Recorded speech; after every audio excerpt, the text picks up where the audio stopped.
Welcome to Talaterra, a podcast about freelance educators working in natural resource fields and environmental education. Today my guest is Deb Matlock, educator, mentor, shamanic practitioner, and principal at Wild Rhythms. How can the field of environmental education be improved? What is humane education? And why should we integrate the more than human voice into our practice? Let's find out.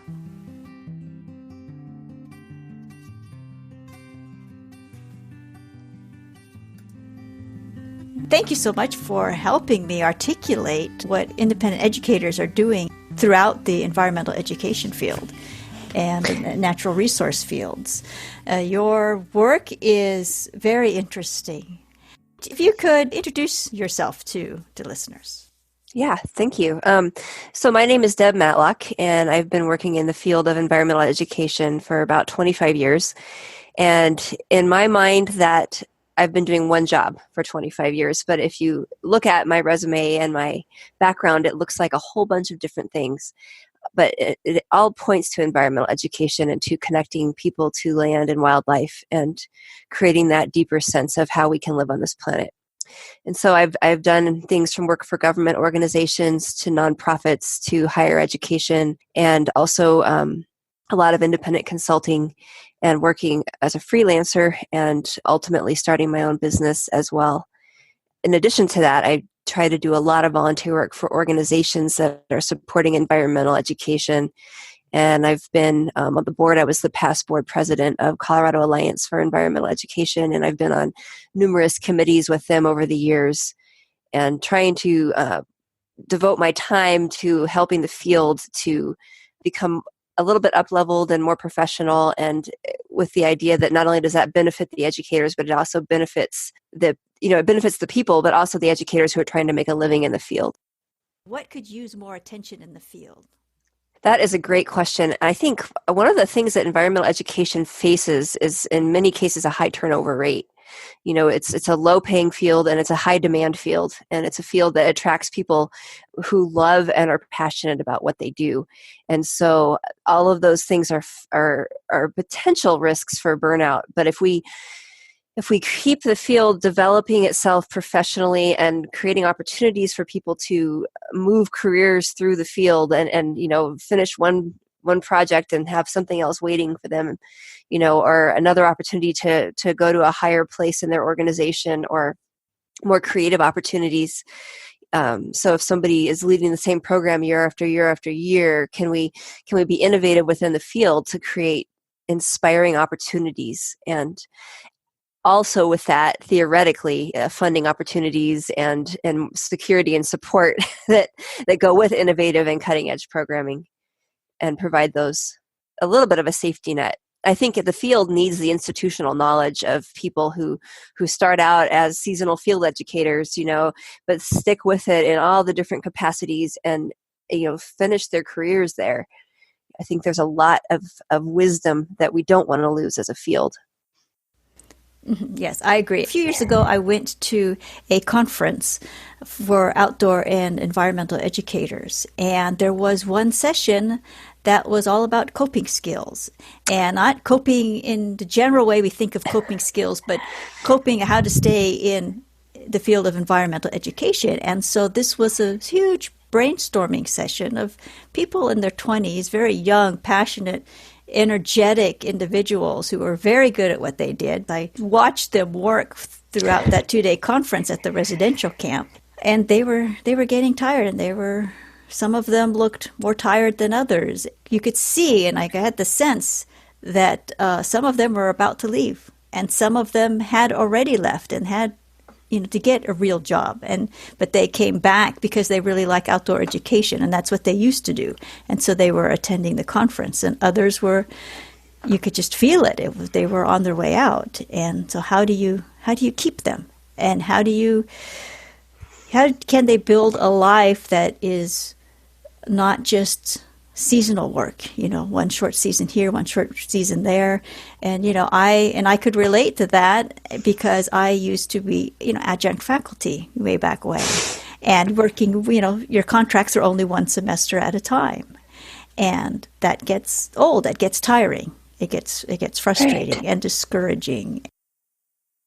Yeah, I think those are all really poignant points for the field right now. And honestly, as long as I've been in it, I've seen that, I've experienced moments of that as well. And I think, the couple of things I've personally found that have helped me to guard against it. One is being really clear on why I do this, because it sure as heck isn't to become a millionaire. However, I absolutely love my work, and I speak with friends who bemoan their jobs and dread their Mondays, and I feel like there's a piece of that fulfillment. But knowing really clearly for myself, what is my reason? What are my goals for the world? What is the vision that I seek? And how can I put myself in service of that? It keeps me going, that larger vision, when I'm struggling or getting tired. And the other piece is, I think that I love hearing that there was a workshop you attended that was on coping skills, and I think it's an important piece of how do we keep ourselves connected and hopeful and inspired.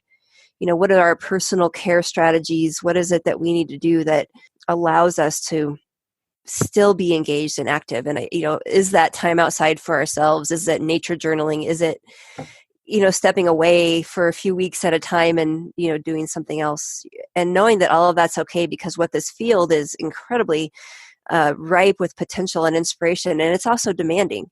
And so that self-care requirement is really something that I think I wish I had known that better as a beginning environmental educator instead of learning it the hard way.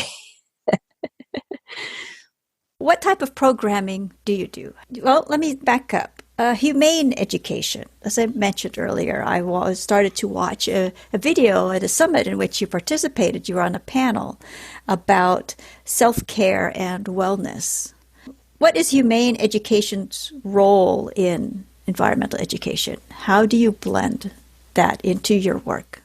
That is a really, really good question. And I actually think humane education and environmental education are so closely related. And in fact, the humane education kind of network often has an environmental strand.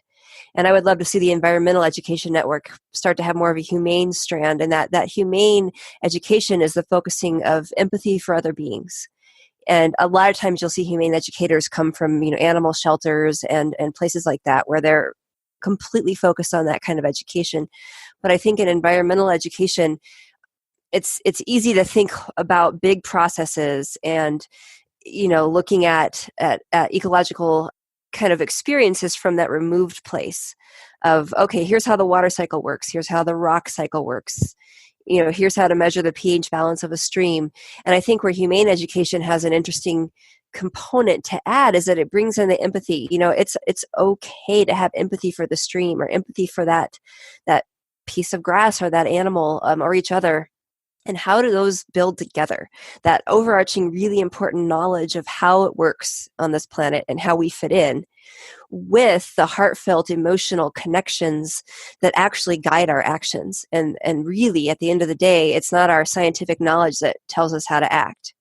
That's really an important piece of helping us decide what to act. But it comes from our heart and our soul when we decide, oh my gosh, I'm gonna be active in my community in this way. I'm concerned about this issue, or I'm really inspired by this piece of land and I want to lead the coalition to preserve it, or whatever it is that leads somebody to action. And so to me, the blending of humane and environmental education is about as natural as anything. It's definitely, they go together well. You are currently working on a PhD. Yes, that's correct. That's correct. Through Antioch University in New England. You are studying other than human relationships. Yeah, my passionate interest is, the larger question is, how do we integrate the more than human voice into our day-to-day culture in the Western world? And I have also a specific interest in, how does that work with environmental education? How do we invite those other voices, and however those voices is defined, whether that's people who are in a shamanic inclination and actually do communication with animals and nature, or whether it's a sense that people get, or even a deep understanding of what might be needed in a certain place. How do we take into consideration that perspective and that voice of the more than human, or the non-human, or the other than human, however you want to phrase that? one concern I have with not just environmental ed, but with our world is that it's so human focused. And on the one hand, we're human animals. And so we certainly have a bias towards seeing the world through our lens, like every other being on the, I'm sure my dog looks at the world through the lens of a dog, or the nose of a dog, I should say, but how can we be empathetic, sympathetic, and inclusive of the fact that we're sharing this planet with a lot of life?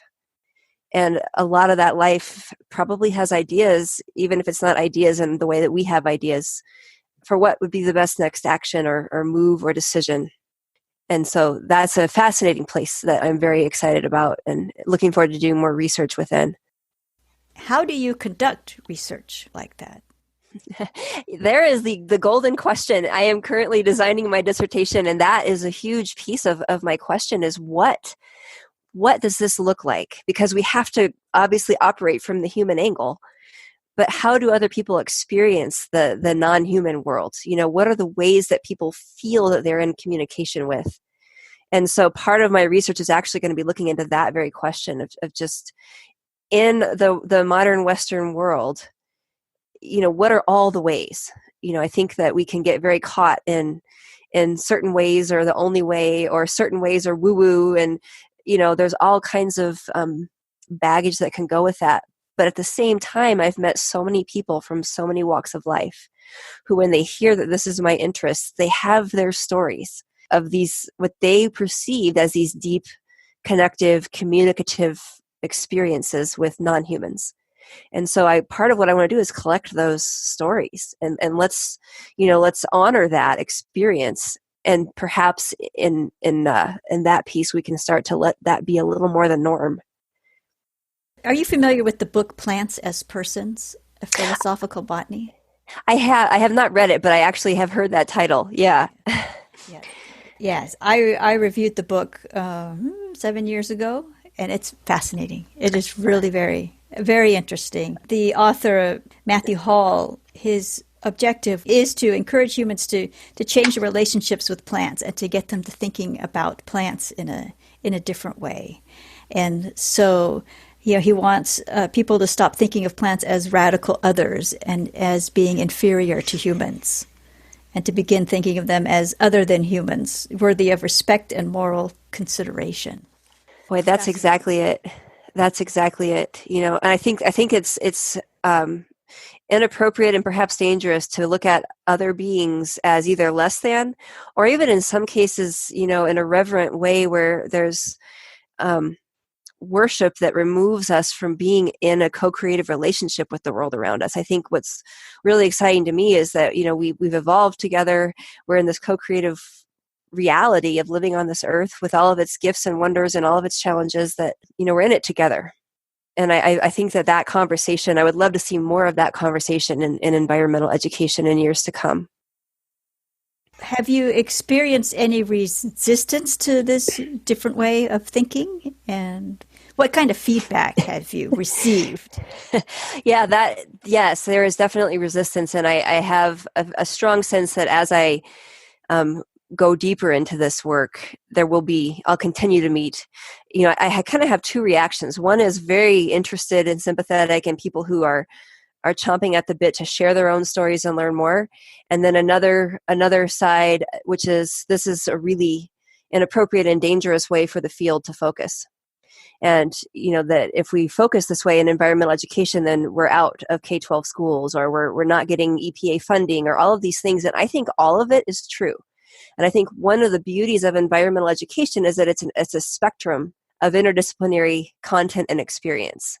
And so I work across the spectrum. I work in government, with government organizations, and in my own private business. And I can tell you, when I'm doing a government program, I'm not saying the same things. We're not talking about communication with trees with that kind of language, versus if I'm doing a private workshop with a group that's hired me specifically because they want that. However, the deep connection and the personal reflection and the expressive relationship, all of those pieces can fit into all those areas. And so I very much think that environmental education is so profound and rich that it can hold it can hold this kind of work in the appropriate places and in the appropriate way. And I'm not the only one who thinks this. I mean, there's a lovely book that just came out a few months ago called Wild Pedagogies. And I'll be joining a research trip in August in Norway with some international scholars exploring this body of work, one piece of which is incorporating the more than human voice into education. And so there's a faction of people out there exploring this as well. You've led workshops at the environmental ed conferences. What kind of workshops have you led? Yeah, the one that comes to mind is spirituality and environmental education, which I led there and then also at the statewide level and a few other places, which ended up actually turning into a published research paper on the topic. But what are the spiritual components of environmental education, and how do we build that into our program? And that work was actually born out of environmental ed itself. The first time I started really realizing I was early in my career, I was leading a nature hike on the natural history of black bears, very, very specific topic. And I turned around and this woman was in tears. And I thought, oh my gosh, did she hurt herself? What happened? And I said, are you okay? She said, yeah, what you just said made me realize how much I have in common with bears. And I had never thought about that before. And I watched for the hike, I watched her worldview shifting and her starting to talk more about the mystery of life and the sense of connection and all these things and here I was very early in my career thinking, oh my gosh, I thought we were going to be talking about what bears eat to get ready for winter, and I was totally underprepared. And that led to many years of research and presenting on this topic.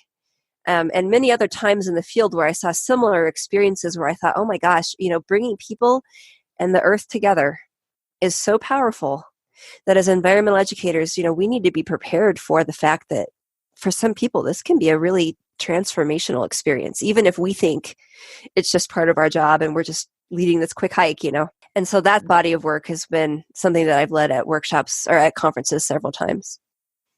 There's an ongoing conversation about making the field more diverse. Do you think that's some of the resistance you experience to your approach to nature education and connecting people to nature comes from the fact that the field isn't that diverse? That the outlook is from more of the dominant culture than a mix of cultures? Yeah, and when you put it that way, I think that you're exactly right. I think there are multiple ways of knowing. There are many cultural lineages that, bring forward multiple ways of knowing.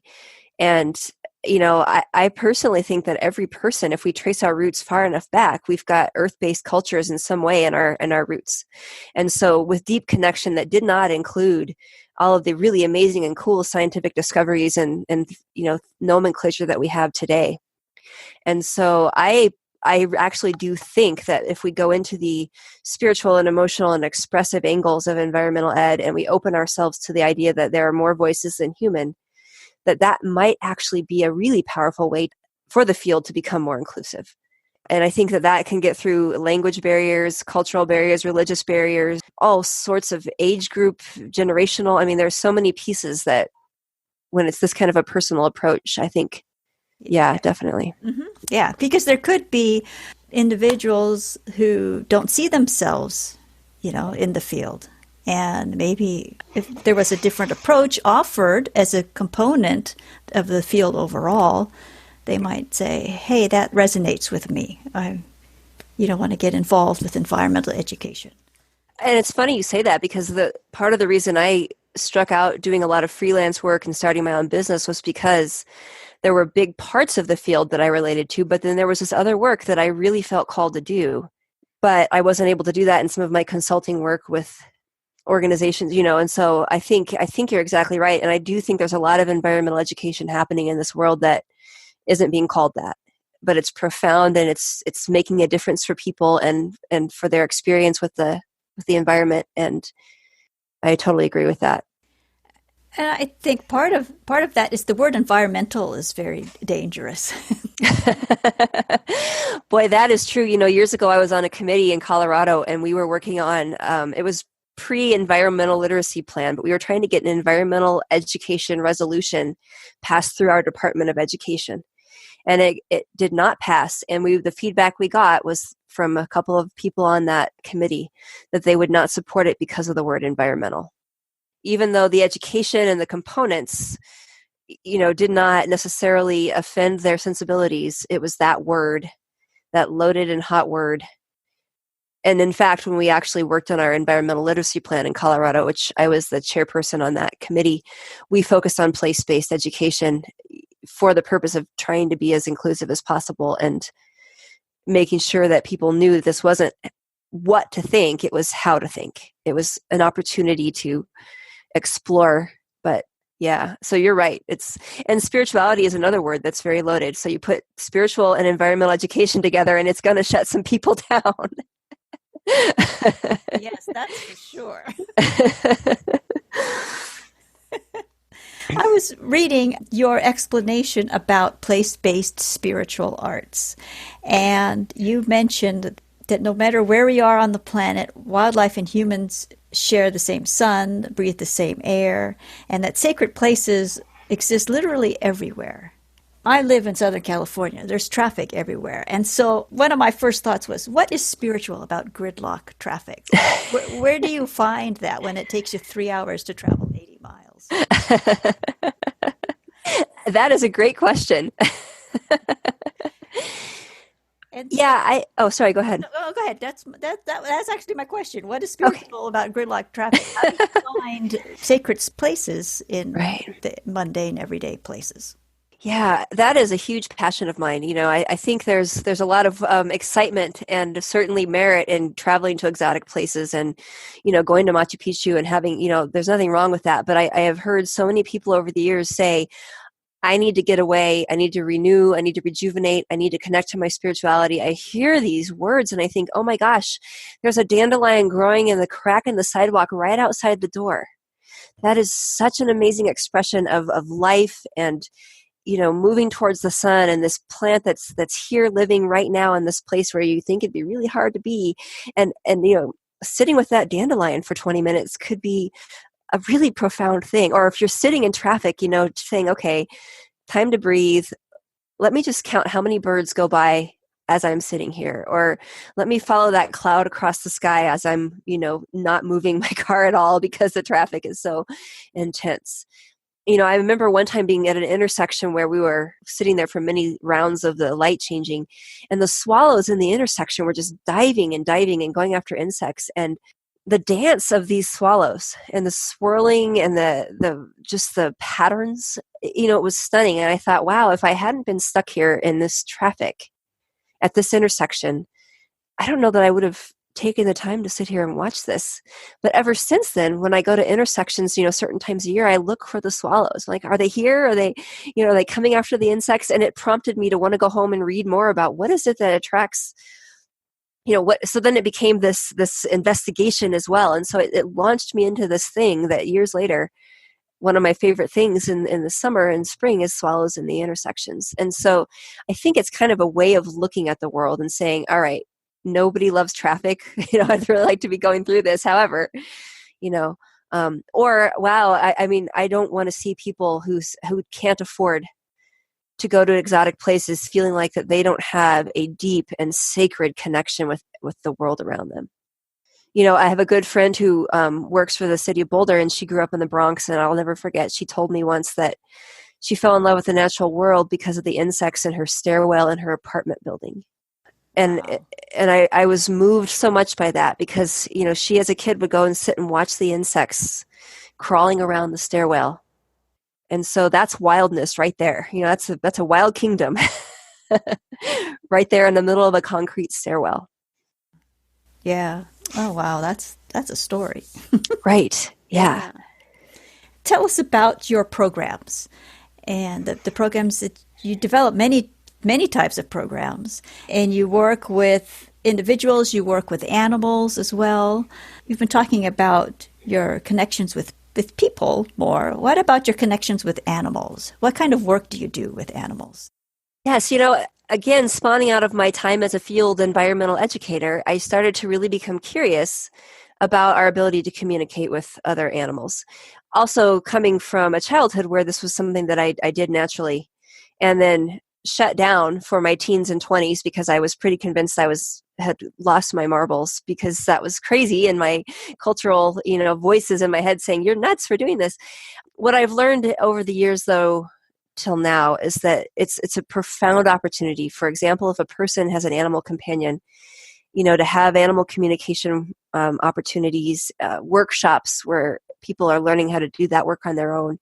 It can really deepen their relationship, whether it's their companion dog or, a wild place. I've worked with people where they've come into a certain piece of land that they now are stewarding, and they wanted to deepen how they were interacting and what the land wanted from them, and how they should be on that land.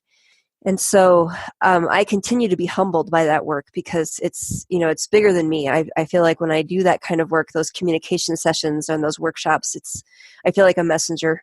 And I watch the experience of people and the animals just change and deepen. And it also is something that's really useful. I do work with rescue dogs and cats, and sometimes when animals come from very traumatic backgrounds and they're moving into rescue and becoming rehomed and all of those things, which are very stressful, it can be an added piece that can accompany, very humane and positive training and medical care and all those things. But to have this kind of spiritual, emotional component from the animal's point of view can be really valuable in helping them move through their transitions and settle into their next chapter, hopefully as smoothly as possible. I also think it helps people look at the world differently. I've had many clients over the years who were very skeptical, but they were in a situation where they really just needed any help they could get. And, the session, when it turned out helping them, one of my most motivating things someone can say to me is, wow, I will never look at my dog the same way again. It's different now. I understand differently. How many years have you been doing your work? Well, that kind of work, on the one hand, has been my entire life. On the other hand, in a professional setting through my business, Wild Rhythms, I believe that was 2003 that I started that.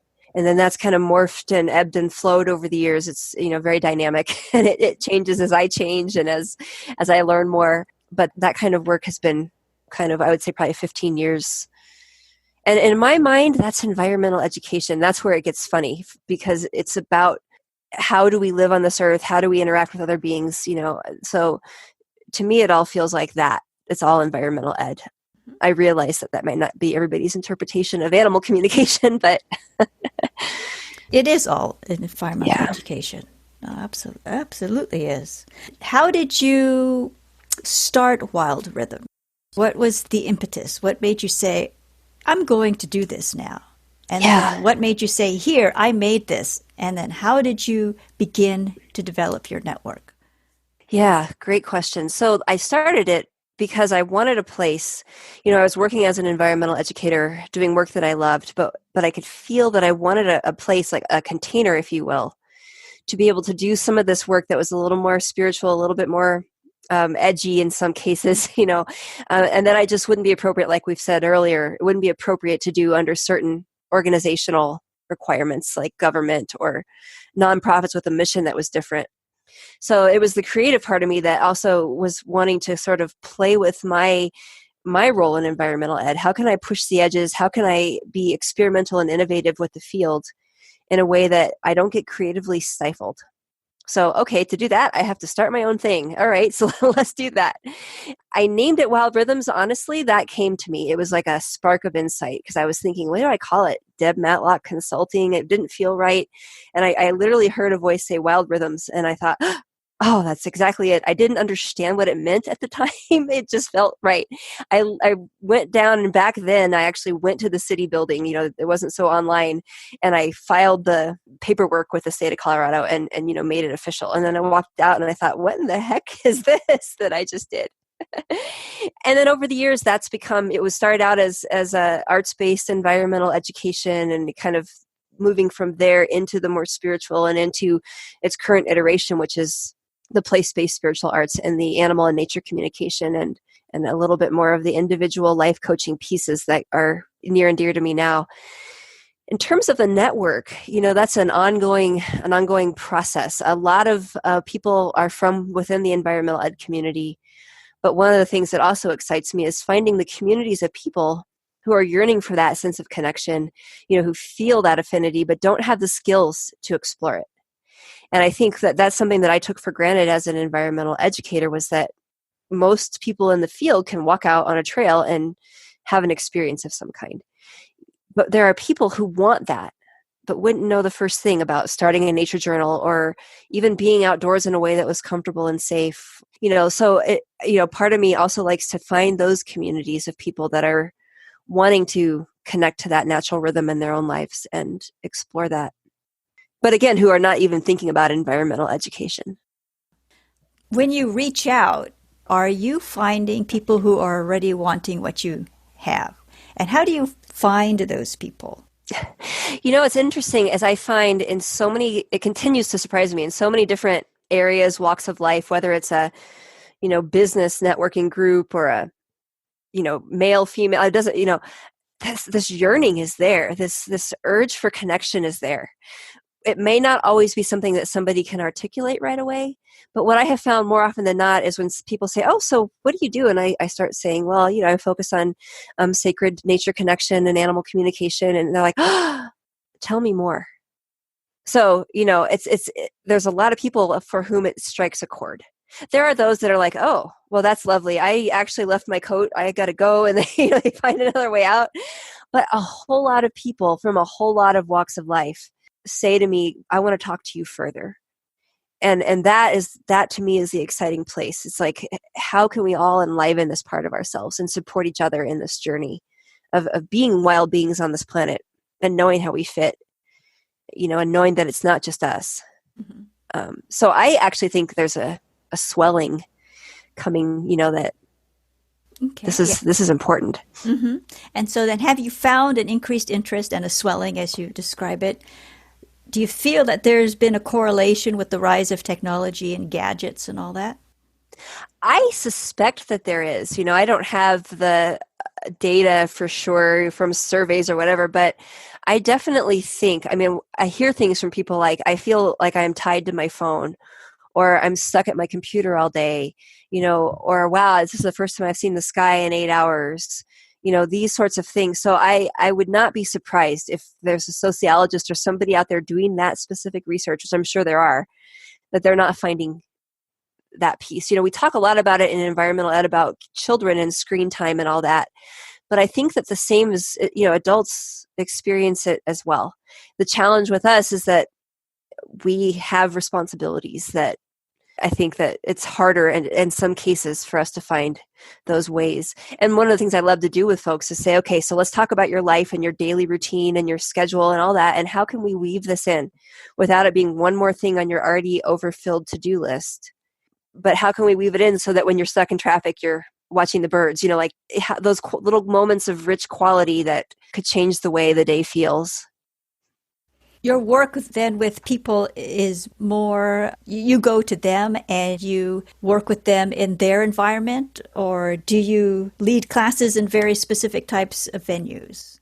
Yeah, I do a few different things. A lot of the work I do with individuals is actually on the phone, where then they go between our sessions together, they go out and have ways to explore their environment, and and then we kind of come back together, every couple weeks or whatever their situation is. With workshops, I offer workshops locally where I live in the foothills of Colorado, but also organizations will sometimes hire me to come and do a workshop in their location and maybe offer a presentation, if they're doing a retreat of some kind.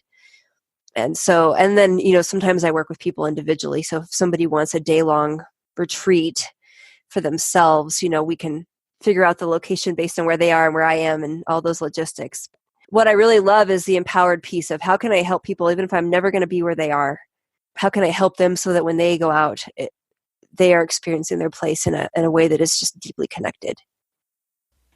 When you work with people, either in a group or individually, what have you found wakes people up, makes them see above their own personal sea of noise? Is it the sight of something in nature? Is it something that you say? Is it sense of touch? Is it change of scenery? What have you found that is that one thing that begins to wake people up?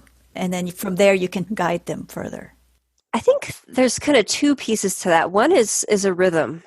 So oftentimes, for example, if I'm leading a hike, people have driven to the trailhead and they've been on their phones, and there's chaotic morning getting the kids out the door before, so allowing the space to just slow down a little bit, I think, is a really important. I mean, I know that I need that on a regular basis. It's very easy to get caught in this driving rhythm.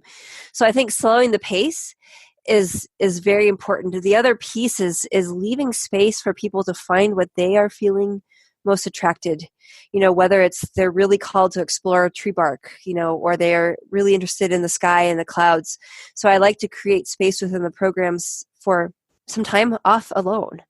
Even if it's alone standing in a group, just what's calling your attention, and why does that interest you? Do you have something in common with that tree or with that cloud, or is it that it's beautiful? And allowing them to focus themselves to what's inspiring to them then allows, it's like a door opens in a way, where then it's like they're not worried about, oh, well, I didn't have the right name for that plant, so therefore I'm not connected to this landscape, to simplify. But oh, it's okay that I feel pulled towards the clouds and not the wildflowers, even though it's a wildflower hike. That's okay. And that's kind of that teachable moment idea, but on a very personal level of just knowing that my role ultimately as an environmental educator is a facilitator of experience, and that the earth is really doing the teaching, which once I figured that out, it made, first of all, the job a lot easier, but I started realizing the programs were a lot more, and not that I don't bring facts or information, but that realizing I needed to keep space in all the programs for the person and the earth, and for me to get out of the way, really, really was an important understanding when that finally came in my process. What would you like people to know and understand about place-based spiritual arts? What's the first thing you'd help them understand? Oh, that this is innate in all of us. This is, every single one of us, in whatever color and flavor and way that we interact with the world, can have a sense of place-based spirituality. It doesn't fight with religion. It's not a belief system. It's just an experience. It's just looking at that dandelion in the sidewalk and letting it mean more than, oh, just a dandelion in the sidewalk. And for some people that can be very tied to a certain religion, and for others it can just be a moment of, wow, I don't know if I could grow in that sidewalk, and for others it could be, wow, what a beautiful bright yellow flower that is, but just letting that moment be there. It's available to all of us. It doesn't cost money. It doesn't require a huge amount of study and preparation. It doesn't mean we have to leave our communities, our homes, our routines, our lives. Those are all great things, but it doesn't mean that we can still do these sorts of moments. We can know where the bird nests are outside of our office buildings, with just seconds a day of paying attention to where we hear the noise and where we see the flight patterns. And, we can engage in our places, and that is reciprocal. It benefits us. And I actually really believe it benefits the places and the wildlife as well. What's next for you?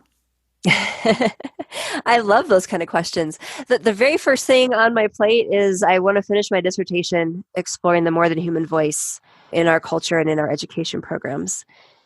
And after that, I want to take that work and wherever it leads me, I want to present on that, write on that, offer more retreats and workshops on that. And really, I feel like part of my mission is to help to bring that conversation into more of our mainstream conversations, and just let it be okay for people, so that it's not people pulling me aside after a presentation and saying, oh, can I tell you about this experience? But yet we're more comfortable sharing that with each other and letting it become more of the norm. I mean, that's a bigger vision than one person. And like I said, I'm not the only one with that vision, but that's where I see my work going.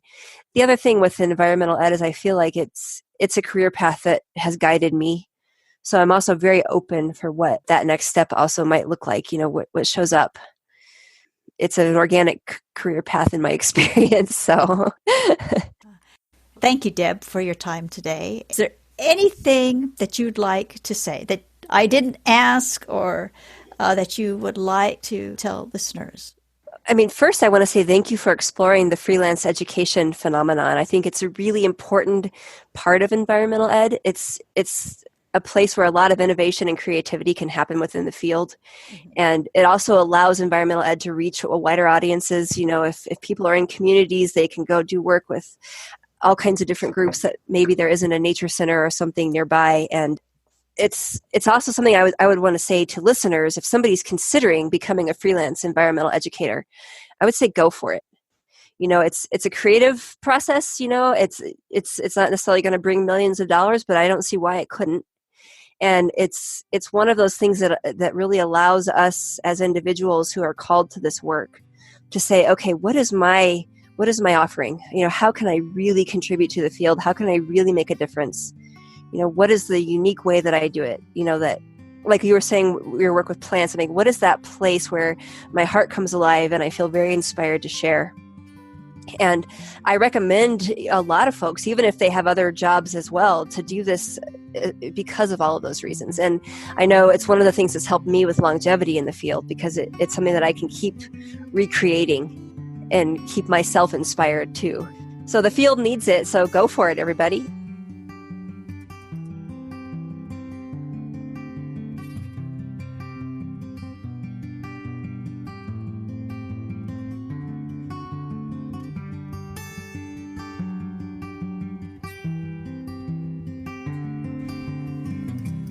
To learn more about Deb's research and to view the resources she's sharing with listeners, visit the show notes for this episode at talaterra.com.